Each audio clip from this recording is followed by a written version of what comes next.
What would your life look like if you stopped fighting the things you cannot change?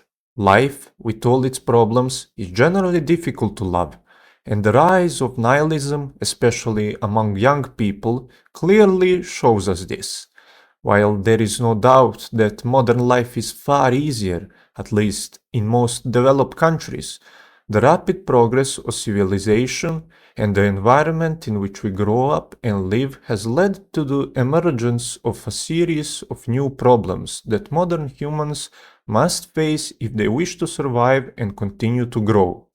But regardless of the size of the problems we face compared to our ancestors, the fact remains and will always be that for each person their own struggle is the worst one.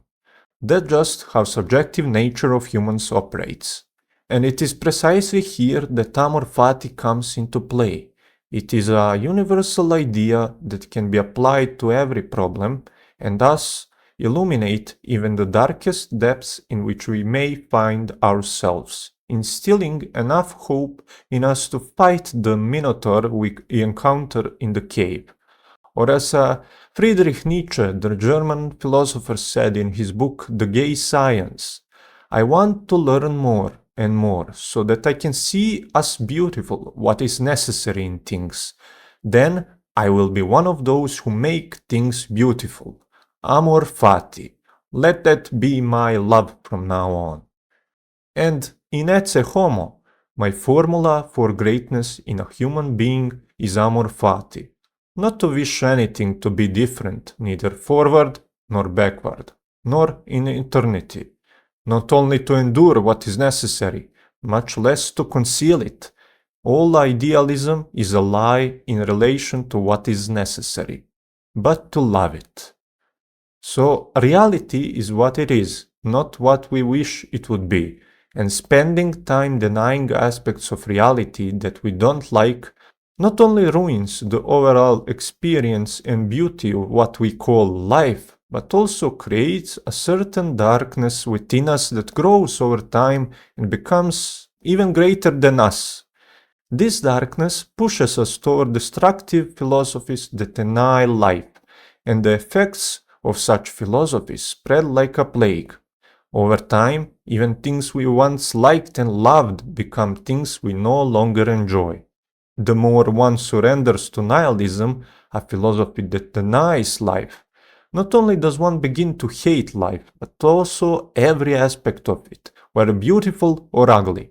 And Amor Fati is the opposite of such philosophies, because when you begin to appreciate things in a life from a healthy perspective, and when you start relating to life with love as it is, soon such energy starts to spread through every atom of your body. Your mind becomes more open, and a newly discovered strength begins to surface. To wish that the past was different is like wishing that the sun would stop shining at noon. You can spend as much time as you want daydreaming about it, but that thought will only exist in your imagination. But what you definitely have an influence on is the future, and even if you don't achieve the goal you set, your love directed toward life as a whole will help you move past it and continue forward. Whatever has happened to you or will happen to you, in most cases it is beyond your control. But that doesn't mean you can't use these events as a powerful weapon to transform your life. Imagine a person who has lost a loved one. That person will naturally go through several stages of suffering, denial, anger, sadness, and eventually acceptance, which is precisely achieved through love. It is important to understand that Amor Fati does not mean being apathetic to life's tragedies, or that we should suppress our emotions. On the contrary, Amor Fati tells us that we should accept that anger and sadness, live through them, and thus transform them. Life's tragedy is not something to fight against. It is an integral part of our destiny, something we need to learn to love and understand. Through this process, suffering transforms and becomes a legacy of strength that we wouldn't have if we tried to avoid those painful stages. Viktor Frankl, the man who survived concentration camps, said in his book Man's Search for Meaning, everything can be taken from a man except one thing, the last of the human freedoms, to choose one's attitude in any given set of circumstances, to choose one's own way.